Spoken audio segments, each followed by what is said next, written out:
Hi YouTube, Leandra here. Sorry about the horrible, lighting and all that stuff. I usually do my recordings during the day and it's nighttime. It's dark outside. It's like 7:30. Okay, so this will be my week 23 update. A lot of things going on this week. The week started out with me having a normally large amount of discharge. Then it kind of progressed the next day to lower back pains and stomach cramps.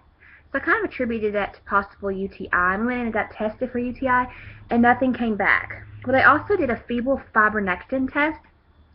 And if you don't know what that is, it's where they do a swab of your cervical canal, and the best way I can explain it, there is a chemical produced by your amniotic fluid.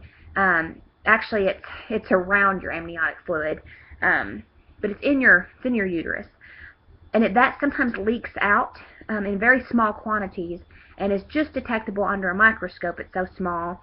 But if you test positive for the fetal fibronectin, then you are a very high risk for premature labor within the next 7 to 14 days. So my my urine came back fine. However, my fetal fibronectin came back positive. So I have been on bedrest and massive amount of fluid intake and procardia to help with any kind of labor that may happen. It helps it to stop it before it even happens. Because I'm not really having any contractions or anything like that, but the procardia is a safety measure by my OB to make sure that I don't start having contractions. However, I had an appointment. No, I'm lying. I'm a researchaholic. I'm a Googleaholic. I'm a Yahoo.com-aholic. I'm a forumaholic. So whenever I find something that scares me, though I have been reassured by my doctor that this medication is safe and that it's for what it's supposed to be for, and you're tested positive, all that stuff, that's great.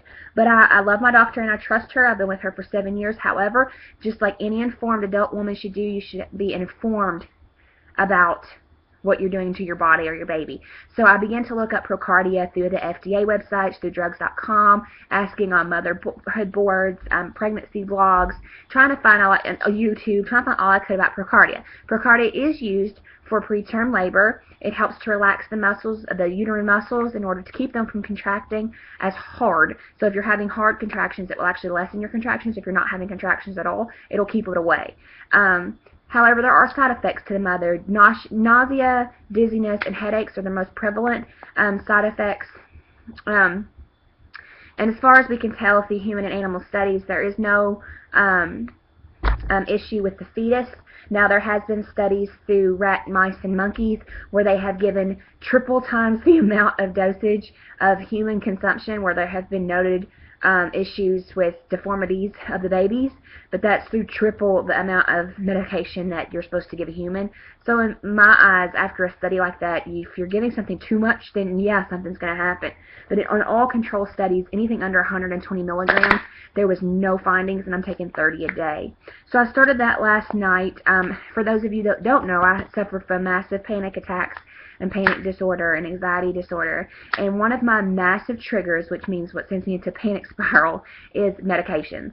I do not like taking them. I do not like putting them in my body. I do not like doing anything like that, which doesn't make much sense because I'm actually on medication for my anxiety. I know, right?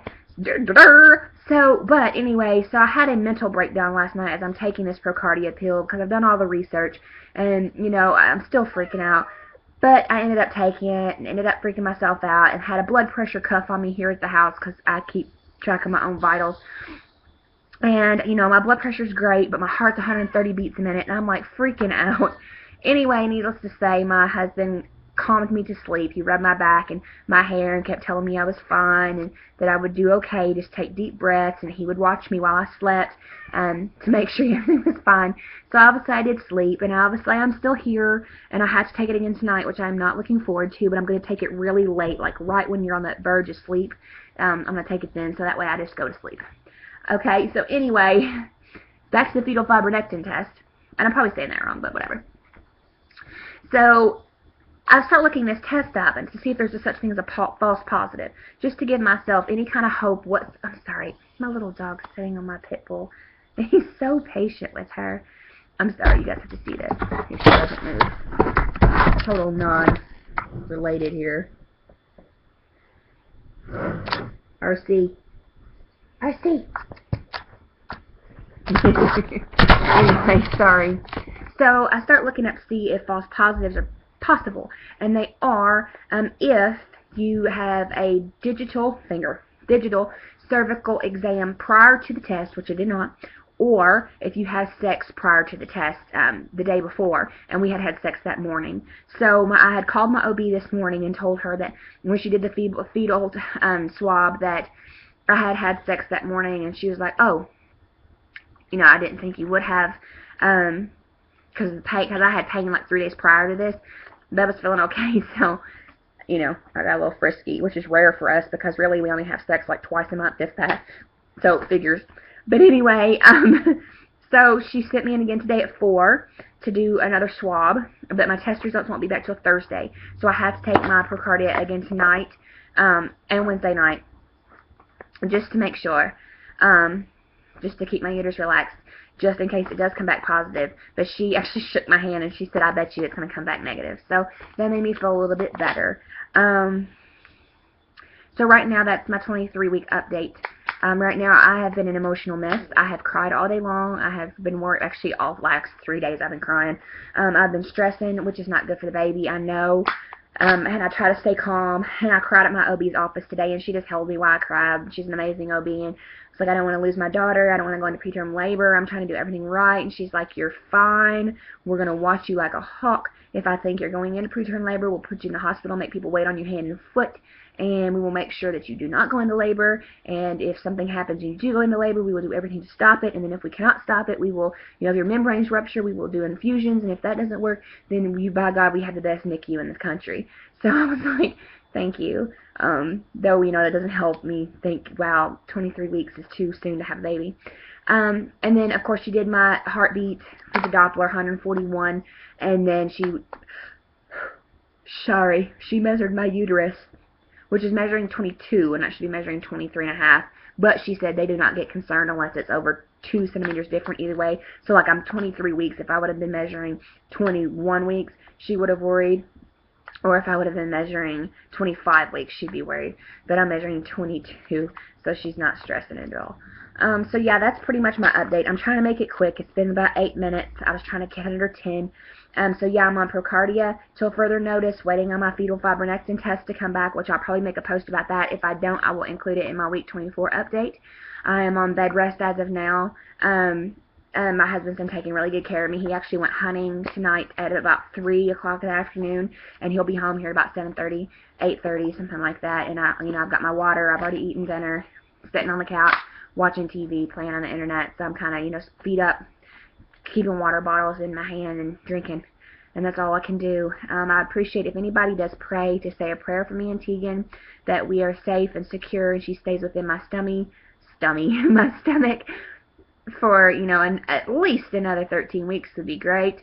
I'm not going to be broken up or scared if it's after 36 weeks, so that's not stressing me out. I just want to make it to 36 weeks, and I'm at 23. I don't even know the math on that. I'm sorry, my brain after, oh, wait a minute, that's not right. 13 weeks. I need 13 weeks and I'll be completely happy, honestly. 36 does not scare me. Anything under 36, I know there's a chance for NICU stay. So, but anyway, so that's my update for week 23. Hopefully, I will not forget to do my Procardia update and my fetal fibronectin test update whenever I figure that out, Thursday or Friday. And if I do, I'm sorry. I've got my son coming. He's gone for this weekend. It's his other co-parents' visitation time. So, I get him back Friday. And usually the weekend he comes back after being gone a week. It's a big, huge hoopla. We make it a big deal, and excited that he's back because he's only 5. So, and I think we're going to do Christmas this weekend because he will be with his co-parent on Christmas, which sucks, but, give and take. Anyway, so thanks for listening. Sorry I'm rambling. I made it 10 minutes. If anybody has any questions, comments, or suggestions, please leave them below. Oh, if anybody has any suggestions about preterm labor, how to make it better, I've done all kinds of research, obviously, about it, but if you have a suggestion, please leave it below. And If you have any suggestions about helping uptake the amniotic fluid other than intake of water, let me know. I don't think mine's low, but I think that may be attributing to why I'm measuring smaller, as I've kind of slacked off last week or two on my normal water intake, which I'm going to get better at. So if you have any comments or suggestions, leave them below. Thanks, guys.